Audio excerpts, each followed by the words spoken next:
専門的な知識、経験も一切いりません。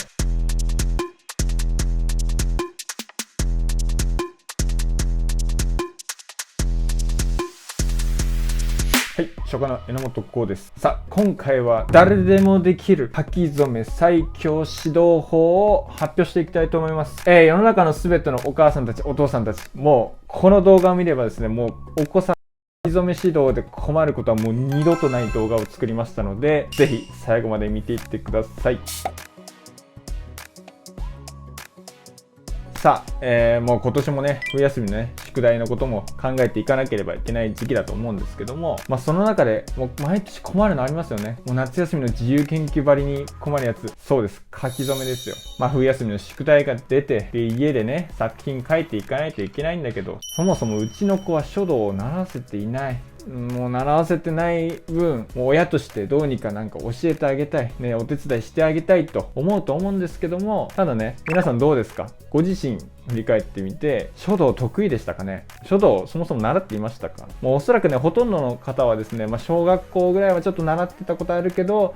それ以来下手したら筆持ってないとか、超苦手だったとか、そういう方ね、いらっしゃると思うんですよ。そんなね、お悩みのある親御さんたち、もうこの動画を見ればですね、もうお子さんの書き初めで悩むことがなくなります。専門的な知識とか経験、もう一切いりません。もう何にもいりません。もう一親御さんであれば誰でもすぐに指導者になります。今回はですね、書道師範である私の視点、考え方、指導法、こちらの3点をですね、凝縮した永久保存版の動画になってますので、ぜひこの動画活用してください。では本題に入っていきましょう。まずはですね、書き初め指導において最も重要なキーワードをお伝えしたいと思います。それは全体から詳細へ。全体から詳細へです。いいですか？これが今回のお話の根幹部分です。で、ここで書道における超重要な考え方を一つお伝えしたいと思います。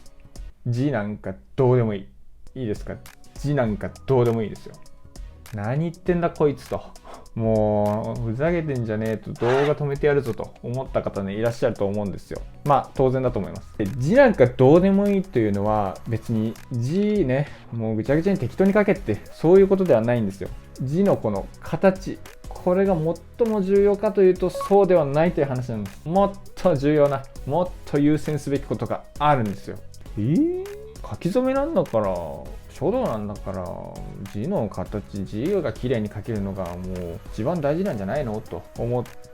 うんですけども、違うんですよ。もうここがね、皆さんがね、もう最も勘違い、そして損しているポイントになります。実はですね、字形よりももっと大切なことがありまして、第一にこれを優先しろっていうことがあるんですよ。それが全体です。全体の印象、全体のイメージ、全体を整えてから詳細、もう細かいところを気にしていきましょうという話になります。で、どういうことなのと、もう少し詳しく解説していきます。ではね、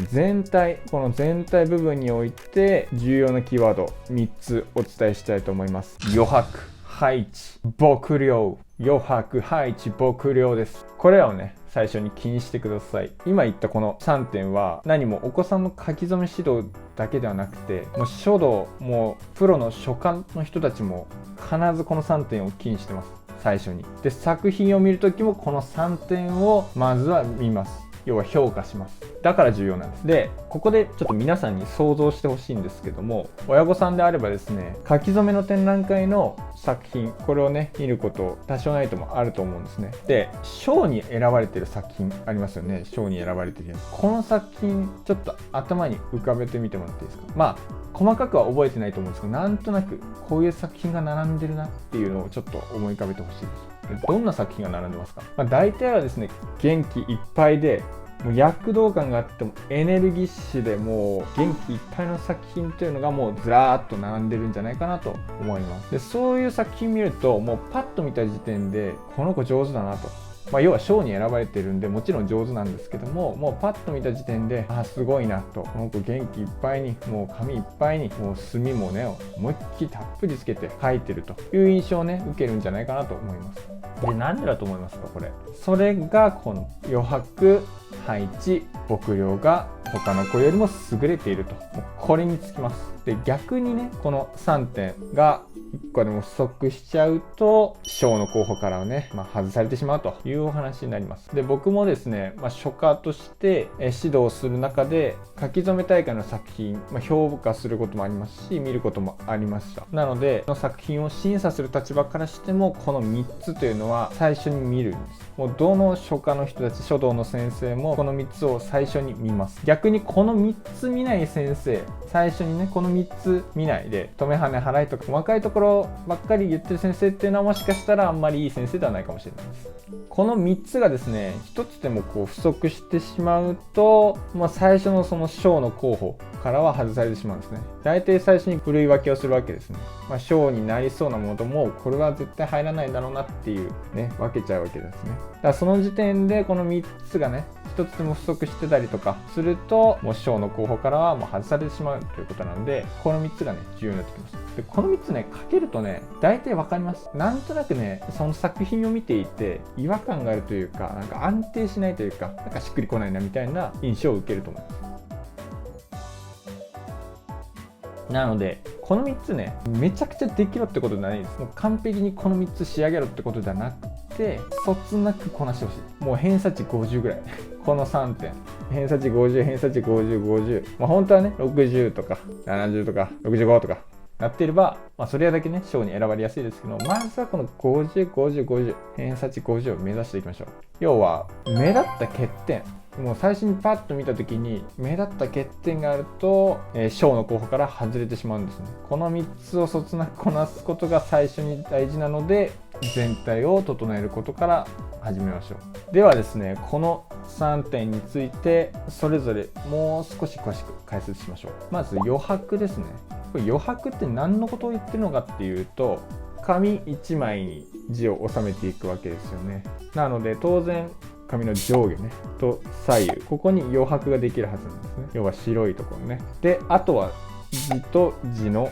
間のこの間隔ね、ここにも余白ができます。紙って限りあるスペースの中に書くので、この字をどれぐらいの大きさで書いていくか、どれぐらいの大きさで収めていくかっていうのが重要ですので、この字の大きさっていうのも一つ余白の中では重要なポイントになります。さて、で配置ですね。2点目の配置、こちらはですね作品の中でまず課題の字がありますよね。学年ごとに決まっているお正月とかありますよね。本文ね。そしてあと学年と名前も入れないといけないですよね。なのでこの3つの要素、この紙1枚の中でどこの位置にどういう風に収めるのか、これが配置です。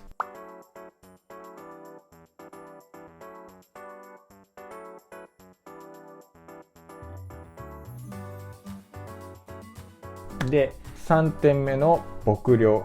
これは要は墨の量です。墨をどれだけつけて書くかということになります。小学生とかの書き初めの作品、要は文字がそんなにわーっと大きくなくて3文字とか5文字とかであれば基本的にはもうかすれなんかいらないです。それよりもむしろ墨量もいっぱいつけ、思い切った線を引くとこっちの方がよっぽど大事です。なので墨をどれだけつけるか、墨をたっぷりつけて書けるか、これが大事です。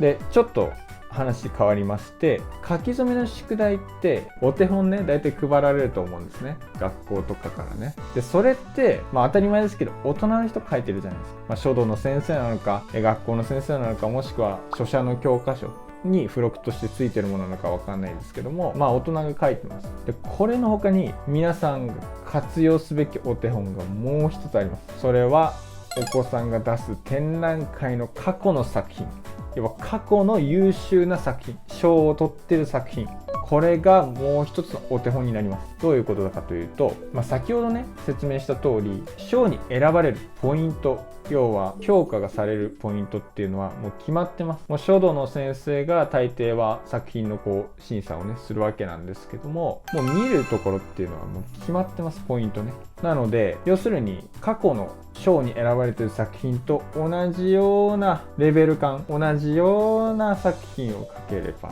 あなたのお子さんも賞に入れると、こういう話になります。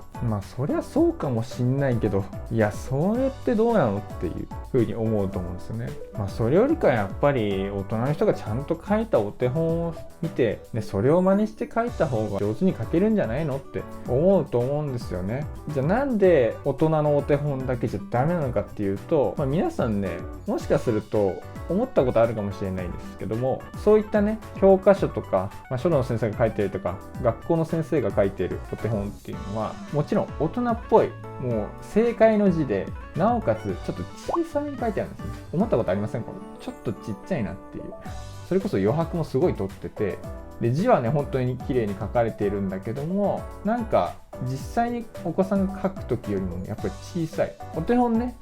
こう見ながら書くと、やっぱりね少しお手本より大きくなるっていうこともあるので、少し小さめに書いてるっていう側面もあります。このお手本とね、実際に書き初め大会で選ばれている作品比べてみた時に、やっぱり賞に選ばれている作品の方がボリューム感もあるし、やっぱ字もね単純に大きい、もう紙いっぱいに書かれているってことが多いと思うんですね。特にお子さんの書き初め大会ってそういう傾向があります。なので字の形とか、配置とかね、収め方っていうのはもちろんこの大人のお手本を見習ってほしいんですけども、それだけじゃやっぱりちょっとねこう縮こまった作品になりかねないので、過去の実際に賞に選ばれている作品のボリューム感、要は墨量とかエネルギーの感じを真似して、ここがねどっちも真似できると謎におにぎりね、ここがねしっかり融合したものができれば、もう言うことないです。もう必ずもうトップになりますよ。はい。なのでこっちからも要素を持ってきてほしいんですけども、こっちのね実際に同じくらいの年の子が書いている上手な作品、こちらの要素をミックスして書けると、もう向かうところ敵なしというところになりますね。はい、大丈夫ですかね、ここまで。はい。じゃあですね、ちょっと一番大事なこの余白ね、最初に言った余白ね、少し違った観点から話していきましょう。で、いわゆる書家と呼ばれる人たち、書道のプロフェッショナルの人たちが何を考えて何を良しと思って書いているのか、これが余白なんですよ。で、書道の作品はもう余白を見てください。例えばですね、皆さんがね書道の展覧会とか、もしくはなんかお店とか飲食店とか行った時に書道の作品飾ってあることありますよね。その時何を見ますか？まず最初に何を見るのかっていうと、何の字が書いてあるのかな、なんて書いてあるのかなっていう、ここですよね。当たり前ですよね。字が書いてあるんで、どういう意味なんだろう、どういうことが書いてあるんだろう、何の字なんだろうっていうのは思うのはもちろん当然なんですよ。ただ書家の人はここが少し違うんです。実は書家の人たちが最初に見るのはどんな字が書いてあるかではありません。最初に余白、要は全体、余白を含めた全体の印象を見てます。で、書道の作品っていうのは、基本的には白い紙に対して黒で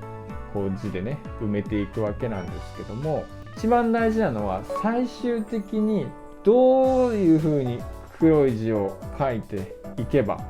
最後に残る余白ね、いろんなところに白残りますよね。白い部分残ります。これが一番綺麗に見えるのはどうすればいいのか、これが一番大事なんです。要は白い紙っていうこのフィールドの中で、この文字入れる文字をどれぐらいの大きさで、どれぐらいの墨の量で、どこに収めていけば最も余白が綺麗に見えるのか、これをもうひたすら考えて作品を書いてます。なので先ほどのお手本の話しましたけども、お手本があるのであれば余白をまず真似してください。で、ちなみにこれはです、僕みたいなね若造の思いつきではなくて、書の世界ではね当たり前に言われていることで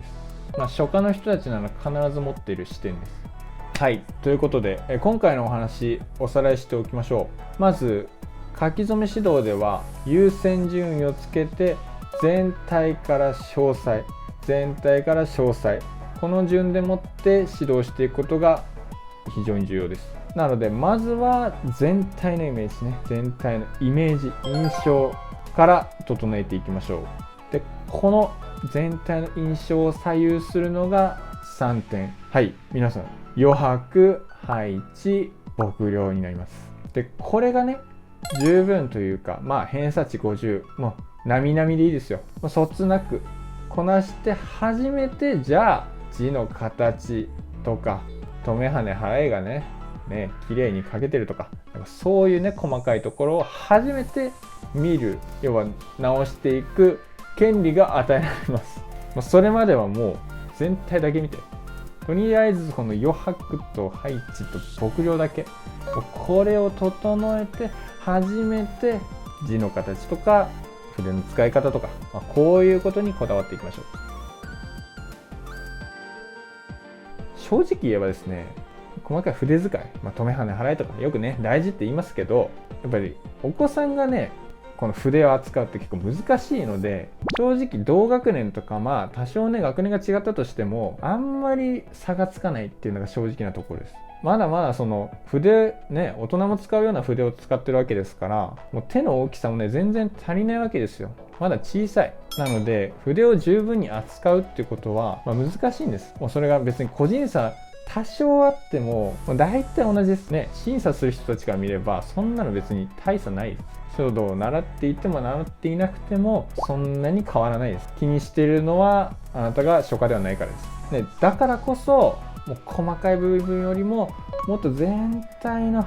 印象、こっちを整える方がよっぽど大事ですし、こっちを整える、もしくはそれを教えてあげるっていう方がよっぽど簡単なんですよね。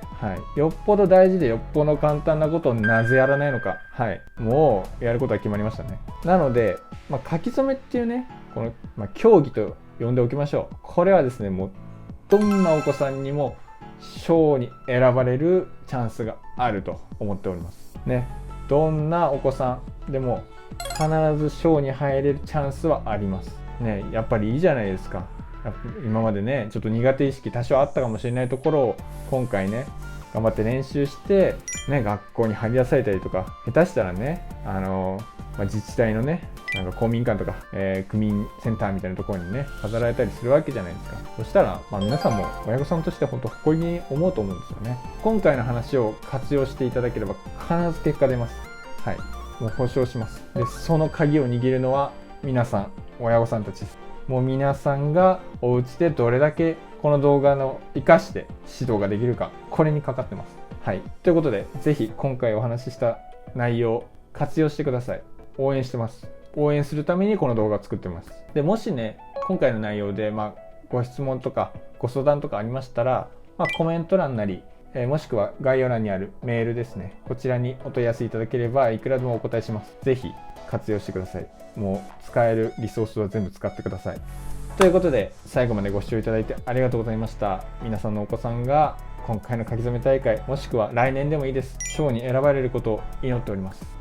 この動画参考になったよという方はぜひ高評価と、まだの方はチャンネル登録お願いいたします。それでは最後までご視聴いただきありがとうございました。書家の榎本剛でした。また次の動画でお会いしましょう。じゃあね、バイバイ。